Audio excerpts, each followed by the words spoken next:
Ahmed Ndiaye. jërë ngeen jëf président de la république Macky Sall tey la fas yéene mais bu wogosu wàcc ci ndox mi journal Le Quotidien moo ko bind ba bindal ñu nit dama nga jëm Kër Massar ngir xooli ak nimiku ji askan yu waame gi sonal démb la ko xam ne ca ndajam conseil des ministres Le Quotidien tegal ñu ci ne ca ndajam conseil des ministres ba sàkku na fa programme spécial d'assainissement ngir Kër Massar Soleil national xibaar boobee la xëy ci xëtamu njëkk mu di programme spécial bu Macky Sall di sàkku ca Kër Massar nee na it plan Orsec gi ñu déclenché ci réew mi ngir wàllu askan wi ci biir ndox mi ni ñu ci jëmbat ji te ju mag te gaaw ci diwaan yu ci mel ne Sokone Kaolack Ziguinchor Jiwaalo Palmarin Kees ak Ndar ñetti milliards yi état bi génne woon ngir taxawu ci askan wi loru ci inondation yi yéenekaay bi nee nañu tàmbali nañu koo séddale démb ca Kër Massar journal Enquête bind ne président Macky Sall mi seleng lu woon ci ndox mi jël na dogalub tooy ci xépp nee na dafay dem ci barab yi tàcc dëkk bi ngir xooli askan wi ci biir ndox mi Les Échos mottali wax ja ba wax ñu ne tey ji ci yor gi maanaam 10 heures ci suba gi ca lay dem Kër Massar la yéenekaay ne ko mi ngi jëm fu bari ay ñol-ñol terrain mii ne fa la fas yéene wàcc démb am na délégation bu bàyyeekoon ca palais ba wàccoon Kër Massar ngir demoon xoolali président Macky Sall la ko fay xaar bu fa wàccee Les Échos nañu liy xaar président Macky Sall ca Kër Massar weesuwul askan wuy dund ci guuta ak coona ne këri Kër Massar yi kër yu ca bari ñoo ngi ci ndox mi ba léegi bitig yu bari yu fa nekk seeni borom tëj ni ñu leen bu yàgg dunduga lu ca bari ak njëgam yokku na ne lu ci mel ni mburu mi nga xam ne kilo bi mi ngi doon jar fanweer léegi ma nga ci ñeent fukki dërëm askan wi nekk ci biir ndox mi ku ca bëgg a traversé téeméer bu tojul dërëm ngay fay borom gaal gi ngir mën a traversé bu dee nag ay meuble nga yor ñeenti téeméer ngay fay ngir ñu jàllale la ko ba tey lu soxal inondation yi ci réew mi journal L'Info mi ngi ñuy informé ne Macky Sall amul jenn yitte judul ngàcc ndox mi ngir askan yu mën a dellu ci seeni soxla fast track la bëgg ñu demee ko ci ngàcc gi L'Observateur nañu député yi ci assemblée nationale te bokk ci groupe parlementaire liberté et démocratie mere nañu ko lool moom Macky Sall ne dañoo sàkk woon ñu woolu ci assemblée nationale ministre yi doon liggéey ci mbiri inondation yi ngir ñu leeral ana nan la ñu yore yëf yi waaye ci communiqué bu ñu def ca la ñu xamlee ne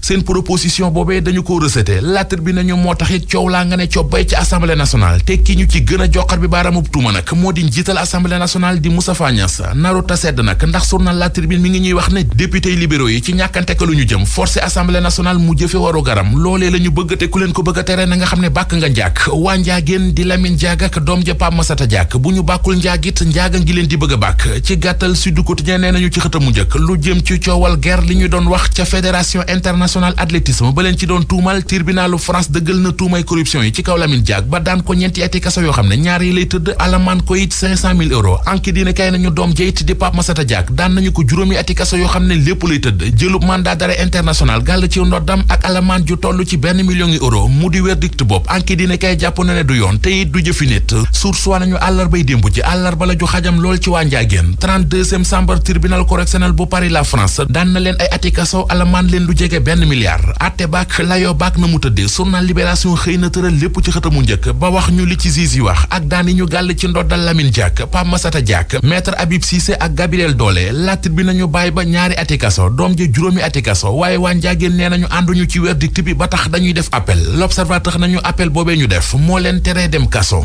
Savon de Marseille Alphé seen Kenkeyri AAD Abdou Alima Diop seen savon créole ak seen cuuraay raktak bi rëy yooyu ñoo leen doon may li ci yéenekaay yi. jërëjëf Mamadou Mohamed mbokk yi ñu ngi leen di gërëm xibaar yi la woon ak RFM wàllu inondation yi ak Kër Massar gi gouvernement bu Sénégal njiitu réew mi président Sall beral programme di programme spécial ngir wàllu assainissement loolee mu ngi ko xamle moom njiitu réew mi ci dajem conseil des ministres démb ca palais de la république jëm ci ndimbal li nag jëm ci ñi nga xamante ñoo loru ci mbënd mi moom tàmbali na ñu di ca jot ñaar fukki junni ci ñi ña des ñeent fukki junni ministre développement communautaire Mansour Faye moo jiite démb ca Kër Massar xew bi jëm ci tàmbalik bépp ceddale ñeel boo bépp enveloppe liggéeykatu ICAGEL ca Mbuur ñoom yëglu wàllu payoor yi fukk ak benn ci weer a ngi jotuñ ca bu nu sañoon daal kilifa yi ak jubbanti am ca moo waral seen ak yëglu démb dem nañ ba gis sax ne yëf yi dafa am ak ñàkk a weg ak yeneen direction commerce intérieur fas yéene taxaw tey jii ci xeex ak ñi jaay mburu ci réew mi ci Ndakaaru ci anam dëppwul ak yoon boulangerie yi naka noonu képp koo xamante ni na ngay daal di defaree sa mburu amul ak cellal daanu tëj sa boulangerie dakkal sa production directeur commerce intérieur ko xamle Oumar Diallo ci kaw ndorteelu boobu opération ci kanam tuuti lay doon fii ci Ndakaaru duñu tàggoo mbokk yi ca yeggewun suñu njaal suñu naatangoo Abdoulaye Cissé mi ñàkk way juróom bu góor démb Abdoulaye Cissé ñu koy jaale bu baax di ñaan suñu borom subhaanahu wa taala xaare aljana suñu way jur woowee kon ci turu président conseil administration bu groupe Futurs Médias président Youssou Ndour directeur général bi xandu tout le personnel ñu ngi jaale njaboot gi yëpp ñaan suñu borom subhaanahu wa taala teg loxoom ci googeeg njaboot ci kanam tuuti seen émission daan coronavirus daan dem ci région yi ak sunu correspondant waaye dalal monsieur le ministre El Hadj Oumar Youm moo yore wàllu transport terrestre. dañuy jaale famille boobu parce que xale boobu deful dara innocent la ndogalu yàlla tamit faut qu'on supporte ça ba léegi ñu ngi xaar bitumage nag parce que franchement depuis décembre 2019 études yi pare nañu ki dégg naa validé nañu études yi léegi lan lañu xaar bitumage de la rive gauche de Pakao franchement loolu mooy suñu soxla président ñu ngi koy gërëm bu baax a baax lu mu def arrondissement de 40 gis nañu ko barrage bii ngay gis nii am na yeneen année yi noonu kenn du mënul jàll fii mais léegi ñu ngi sant yàlla bu baax a baax parce que 2018 lañ koy réhabilité mais ak taw ba xam nga ren moom kenn soraalewul taw lu mel nii donc c'est force naturelle en tout cas ñu ngi koy gërëm bu baax a baax mais ñu ngi koy ñaan encore mu yokk bu def dara arrondissement de Karantaba plus particulièrement commune Koulibantang parce que ñun suñu piste dañuy yàq dafa yàq léegi li ñu bëgg bitumage suñu bitumage mu ñëw gis na sapeur yi gendarmerie yi ICP yi ñëpp dañoo paan si yoon ba parce que mënuñu accéder fii loolu jafe-jafe la désenclavement rek la ñu soxla mbir téléphone tamit mënoo jot waa Maka heure bi parce que réseau téléphonique baaxul donc le développement ça va de soi avec la route et les infrastructures la communication parce que bu si boobu bu amee man si saa si la am information si la woo préfet woo commandant de brigade sapeur yi dem ba léegi ñu ngi si coono ba. mu nekkoon maire bi di Sidy Daffé ca gox bi nga xamante ni mooy waa Pakao Maka ca Sédhiou ak accident boobeek yoon yu bon ak naqare jot gi jëmee fa ñoom ak bu nu sañoon ak defar ngir kon ni ñu ko waxee dem ak dikk bu yemb ji jéneen ca Tëngéej ci gox bi di ndànku benn gune tolloon ci fukk ak juróom-benn ci at nekkoon ci classe 4e moo fa daal di xaru ci ay xibaar fekk na nag ca wet ga ab bataaxalab tàggatoo bu mu baax la ko metti bokk na ca nekkoon ci njaboot gu mu jàpp ne daal dañu ko beddi fàttali ni gune gi ab diira ngi mu àndee ko tawat goo xamante ni ñeenti weer a ngi mu di dund ak moom police diwaan nga nag ubbi na ci enquête bu nu sukkandikoo ci xibaaru suñu ndaw ca Tëngéej ci Abdou Diouf Diagne.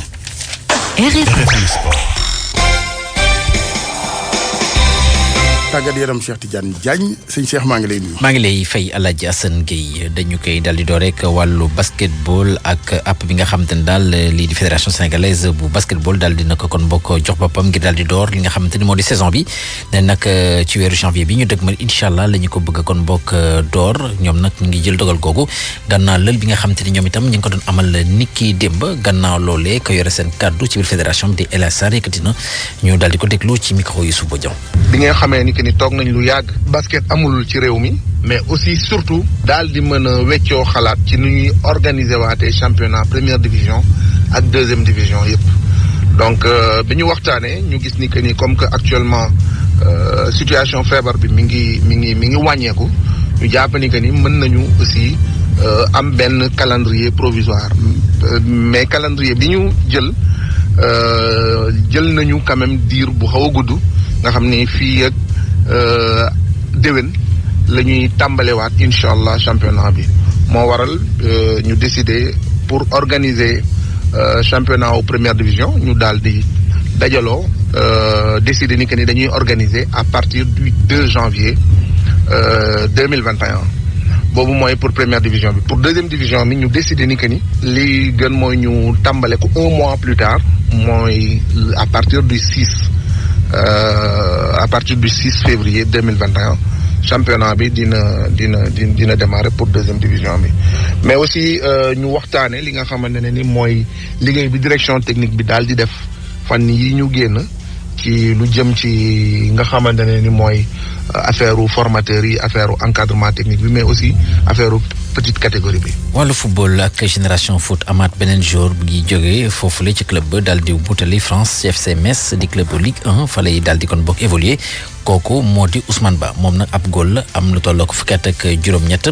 daal dina fekki foofu Pape Matar Sarr mi nga xam te ne ab attaquant la moom itam bërki démb daal dina xaatim contrat digganteem ak FC Metz dañuy daal di déglu Talla Fall mi nga xamante ne moom mooy bu mu jokkoo gi ci biir génération foot ci micro yi Suba Ñëw. Pape Matar Sarr ak ki nga xam ne mooy Ousmane Ba gardien de but donc ñoom ñaar ñëpp wane nañu seen ay jaloore ci compétition internationale jeunes yi wane nañ ko ba nga xam ne ku mel ni Pape Matar Sarr tey am na ci ay club yu rëy yu mag yu nekk Europe yoo xam ne ñu mel ni Man City yu yeneen club européen yoo xam ne nekkoon nañ ci ginnaaw def ay proposition Papa Ji Sidaat mi nga xam ne moo nekk entraîneur u Gorée ak ki nga xam ne mooy président Madi Touré pour war leen ne ñoom pare nañu pour def ci alal judul jeex surtout ci Pape Matar Sarr waaye nag ñun comme dañu am benn convention boo xam ne moom moo ñu boole ak football club de Metz mënuñu woon def lu dul respecter suñu engagement ak ñoom ak li ñu séq donc xale yooyu nag ñëpp xamoon nañ ne vraiment am nañu talent boobu tey moo tax chaque année Olivier dina ñëw xool si ñaar ñi nga xam ne moom la ñu séq ak ñoom ci ñu war a dem donc Pape Matar wane woon na ko Ousmane Ba aussi tamit wane woon na ko ba nga xam ne tey dem bi ci ñun du doon lu ñu bett loo xam ne sóoraale woon nañ ko parce que xamoon nañ ne xale yi kat toll nañu niveau boo xam ne dañu war a nar a dem donc il vaut mieux que ñu teel ci préparé wu xam ne soxlaatul ñuy compter trop ci ñoom parce que meññ nañu ba nga xam ne tey war nañu mën a vraiment signer du contrat professionnel bi nga xam ne moom la xale yëpp di ut donc ñoom ñu ngi koy waajal signé woon nañ ko fii donc pour 5 ans donc léegi lu dul defaral leen seen ay visa pour ñu mën a dem le plus rapidement possible. défenseur dañ ko daal di ruus comme bokk ci gile jogante waaye teewul Paris Saint-Germain ñoom mujj nañoo rëcc benn bal ci dara fi mu toll nii nag ñoom nga féetee ci fukkeel ak juróomeelu place seen diggante ak Lens di premier bi ñaareel ba seen diggante ak Olympique bu Marseille ci wàllu classico bi ni ki weekend benn US woon. amoon nag lu bëri lu mu jural Paris Saint-Germain ndax seen joueurs yu bëri dañ leen daal di rouge daal di suspendre di ki dem nag ligue bu football professionnel bu France daal na jël ci ay dogal suspendre yenn ci ay joueurs ku ci mel ni Neymar di doomu Brésil nekk ci équipe bii di Paris Saint-Germain moom dañ ko daal di aj ñaari match ak benn bi nga xamante ni sursis la Ángel Di Maria moom mi nga xamante ni itam amoon na xët-xët diggante ak défenseur bu Olympique bu Marseille di Alvaro ba ñu ne da ko tufli am déet ñoom nag ligue ba dogal gu ñu jël moo di ni ki mercredi gi nii di ñëw incha allah danañ ko woo ngir daal di ko déglu ngir mën a leerlu ci mbir mi laata nag ñuy jël dogal commission discipline nag bu ligue bu football professionnel bu France. moo fas yéene kon bokk déglu kii di Ángel Di Maria di doomu Paris Saint-Germain di doomu Argentine nekk ci Paris Saint-Germain. ngir gaa yi rek la daal. waaw ngir gaa yi rek la daal dañoo bari xaalis de. instruction moo tax boo indi autorité rek réewoon ndekee ko yóbbul mbir. mais El Hadj Assane gis nga am na li nga xamante ne moom foog ñu nangul ko tubaab bi. mooy rigueur ak discipline. duñ ko caaxaane quelque soit ak dayoo boo mënti am. ak dayoo boo mënti am quelque soit place bi nga mën a occuper. dans la société. bu dëgg jotee rek dañ lay woo taaj la wax ak yow. maa la ko wax waaw moo tax lépp di dëgër. xam nga mu ngi loo tabax ci dëgg rek. mi ngi noonu day taxaw ndax match boo xam ndax jot nga ko seetaan mais xiiro beeg ŋaayo beeg xeex beeg lu ne ci biir match. am na lu ma cof kay. mais seetaanu match bi ngi rëq seen dëgg ñoom ñëpp. jeex na jërëjëf sëñ Cheikh. allez à la jësam. pour man RFM mooy rajo bi gën a jege askan wi. RFM rajo bi jaamu seen soxla.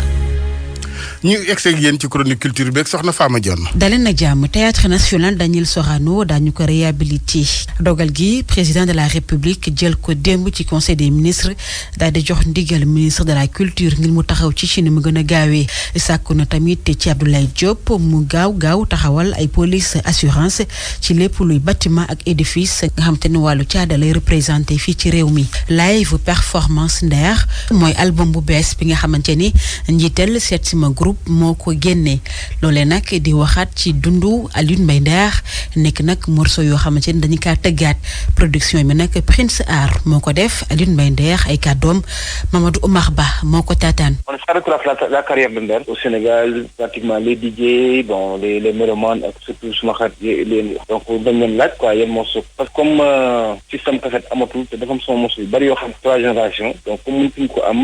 bon nañu dugg si ñu bàyyi li ñu tànn nag li ñu tànn bi ci nit ñi li ñu tànn ci lañ jël 14 morceaux mais li ñu tànn yëpp ñu ko woon génne parce que xëy na pour reprendre encore ci Alioune Mbaye Nder yëpp dafay laaj vraiment beaucoup de temps parce que y a tellement de morceaux machallah mais quand même on a eu à prendre 14 morceaux liggéeyaat ko joué ko en live au studio enregistré ko ci vidéo donc dafay génn comme émission télé mais aussi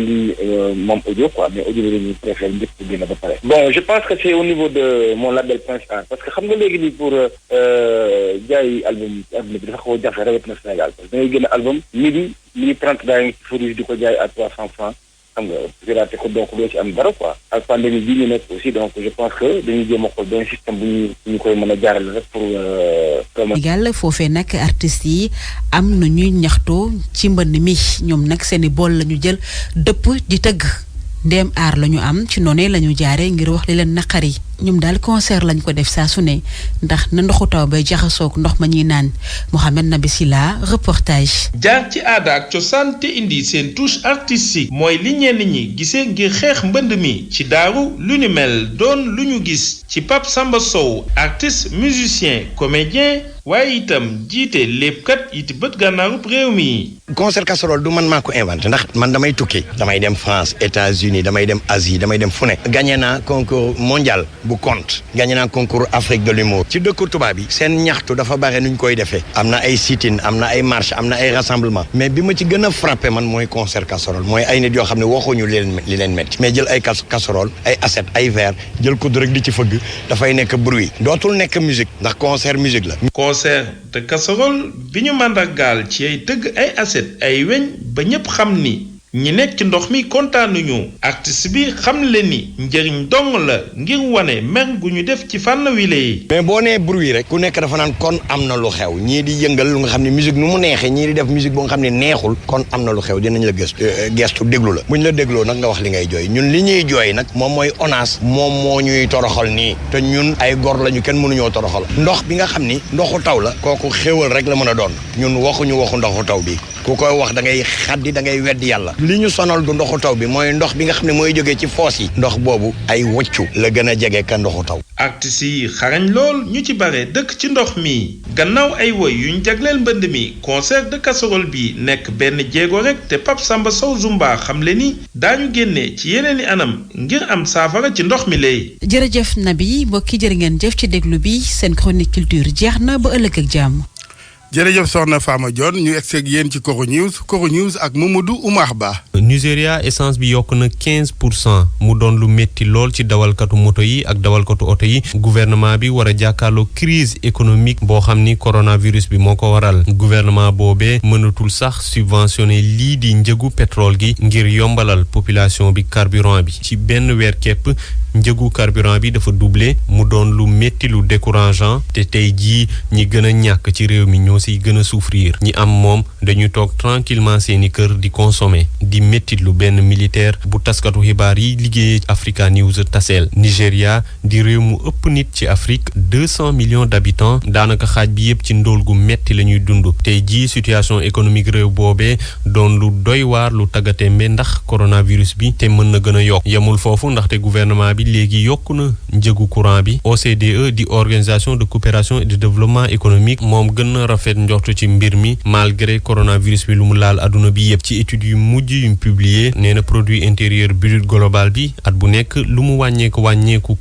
4,5% lay yem te at bii di ñëw mën na yokk sax ba 5% at bii ñu nekk di 2020 PIB mondial war na wàññeeku 4,5% buñ ko méngaleeg bi mu dooree 6% waaye 2021 moom dina ñëwaat ba 5% loolu nag ci kaw coronavirus bi dellu ginnaaw ak réew yi respecté mesures barrières yi prévision yooyu di wane uute gu rëy ci réew yi ndaxte États-Unis ak Chine ñoo si tane Chine sax moom dafa teel a maîtriser coronavirus bi buñ xoolee ci réew yi bokk ci G20 bi yépp moom moo ko ci gën a maîtriser ndaxte moom am na croissance bu positive kii di Inde Mexique ak Afrique du Sud seen koom-koom dafa dellu ginnaaw lool ndaxte maîtriser wuñ lii di coronavirus bi coronavirus itam moo sonal Mexique ci wàllu koom-koom ndaxte seen PIB chuté na luy mat 17% entreprise yëpp lañ laal muy guléet loolu xew ca réew ma te tey jii état bi deful dara loo xam ni war na soutenir entreprise yooyu buñ sukkandikoo ci correspondant bu RFI bu nekk foofuwee ca Mexique liggéeykat yi dañoo sonn li ñu war a lekk ak li ñu war a dundee wàññeeku lool organisation caritative maanaam organisation yi jug ngir dimbali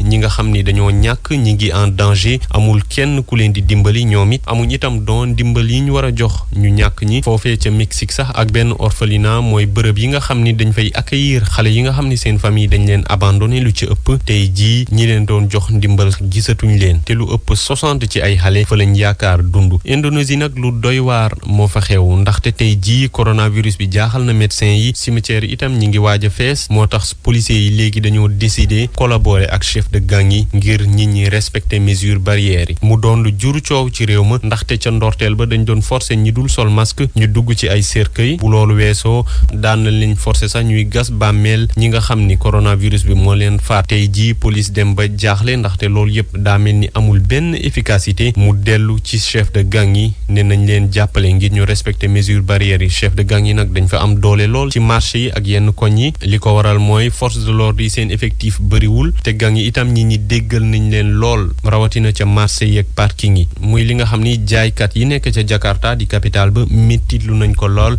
ndaxte nee nañ buñ sañoon policiers yi tànn leen wala dem woo scout yi fii la ñu yemane ci xibaar ñeel tolluwaay mbas mi ci àdduna bi di leen jaajëfal ci teew.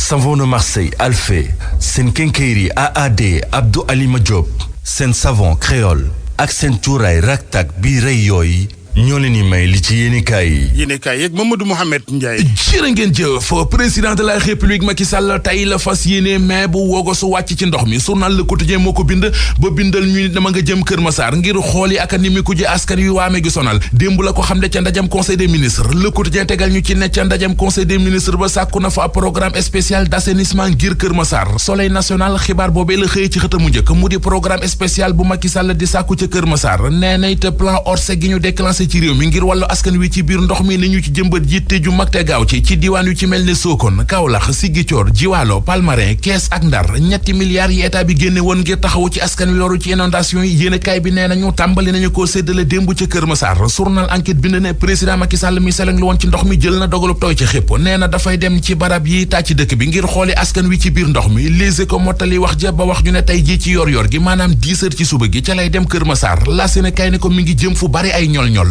mii ne fa la fas yéene wàcc démb am na délégation bu bàyyeekoon ca palais ba wàccoon Kër Massar ngir demoon xoolali président Macky Sall la ko fay xaar bu fa wàccee Les Échos nañu liy xaar président Macky Sall ca Kër Massar weesuwul askan wuy dund ci guuta ak coona ne kër yi Kër Massar yi kër yu ca bari ñoo ngi ci ndox mi ba léegi bitig yu bari yu fa nekk seeni borom tëj ni ñu leen bu yàgg dundugal lu ca bari ak njëgam yokku na ne lu ci mel ni mburu mi nga xam ne kilo bi mi ngi doon jar fanweer léegi ma nga ci ñeent fukki dërëm askan wi nekk ci biir ndox mi ku ca bëgg a traversé téeméer bu tojul dërëm ngay fay borom gaal gi ngir mën a traversé bu dee nag ay meuble nga yor ñeenti téeméer ngay fay ngir ñu jàllale la ko ba tey lu soxal inondation yi ci réew mi journal L'Info mi ngi ñuy informé ne Macky Sall amul jenn yitte judul ngàcc ndox mi ngir askan yu mën a dellu ci seeni soxla fast track la bëgg ñu demee ko ci ngàcc gi L'Observateur nañu député ya ci assemblée nationale te bokk ci groupe parlementaire liberté et démocratie mere nañu ko lool moom Macky Sall ne dañoo sàkk woon ñu woolu ci assemblée nationale ministre yi doon liggéey ci mbiri inondation yi ngir ñu leeral ana nan la ñu yore yëf yi waaye ci communiqué bu ñu def ca la ñu xamlee ne seen proposition boobee dañu ko rejeté lettre bi nañu moo taxit coow laa nga ne cobbay ci assemblée nationale te ki ñu ci gën a joxar bi baaraamub tuuma nag moo di njiital assemblée nationale di Moustapha Niasse naruta sedd nag ndax journal La Tribune mi ngi ñuy wax ne député libéraux yi ci ñàkkante ka lu ñu jëm forcé assemblée nationale mu jëfe waru garam loolee la ñu bëgg te ku leen ko bëgg a tere na nga xam ne bàkk nga njaag waa njaageen di Lamine Diack ak doom ja Pape Massata Diack bu ñu bàkkul njaagit njaaga ngi leen di bëgg a bàkk ci gàttal Sud Quotidien nee nañu ci xëtamu njëkk lu jëm ci coowal guerre li ñu doon wax ca fédération internationale athlétisme ba leen ci doon tuumal tribunalu France dëggal na tuumay corruption yi ci kaw Lamine Diack ba daan ko ñeenti ati kaso yoo xam ne ñaar yi lay tëdd alamaan ko it 500 000 euros anki dina kay nañu doom jayit di Pape Massata Diack daan nañu ko juróomi ati kaso yoo xam ne lépp lay tëdd jëlub mandat d'arrêt international gàll ci ndoddam ak alamaan ju toll ci 1 million euro mu di verdict bopp anki dina kay jàpp na ne du yoon te it du jëfi nit source waa nañu àllarbay démb ci àllarba la ju xajam lool ci waa Njaageen 32e chambre tribunal correctionnel bu Paris la France daan na leen ay ati kaso alamaan leen lu jege 1 milliard atte baak layoo baak na mu tëddee journal Libération xëy na tëral lépp ci xëtamu njëkk ba wax ñu li ci juge yi wax ak daan yi ñu gàll ci ndoddal Lamine Diack Pape Massata Diack maître Habib Cissé ak Gabriel Dollé laajte bi nañu bàyyi ba ñaari ati kaso doom ja juróomi ati kaso waaye waa Njaageen nee nañu ànduñu ci verdict bi ba tax dañuy def appel L'Observateur nañu appel boobee ñu def moo leen teree dem kaso.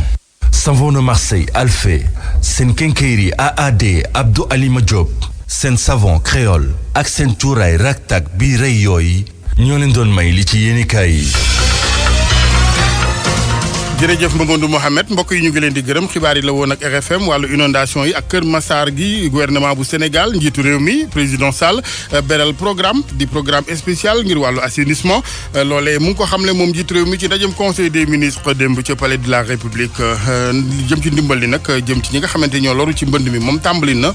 ñu di ca jot ñaar fukki junni ci ñi ña des ñeent fukki junni ministre développement communautaire Mansour Faye moo jiite démb ca Kër Massar xew bi jëm ci tàmbalik bépp ceddale ñeel boobu enveloppe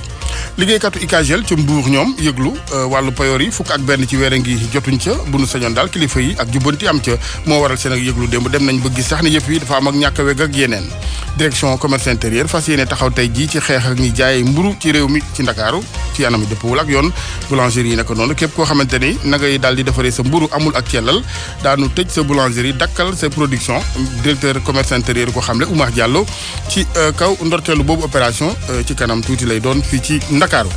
duñu tàggoo mbokk yi ca yeggewun suñu njaal suñu naatangoo Abdoulaye Cissé mi ñàkk way juróom bu góor démb Abdoulaye Cissé ñu koy jaale bu baax di ñaan suñu borom subhaanahu wa taala xaare aljana suñu way jur woowee kon ci turu président conseil administration bu groupe Futurs Médias président Youssou Ndour directeur général bi xandu tout le personnel ñu ngi jaale njaboot gi yëpp ñaan suñu borom subhaanahu wa taala teg loxoom ci googeeg njaboot ci kanam tuuti seen émission daan coronavirus daan dem ci région yi ak sunu correspondant waaye dalal monsieur le ministre El Hadj Oumar Youm moo yore wàllu transport terrestre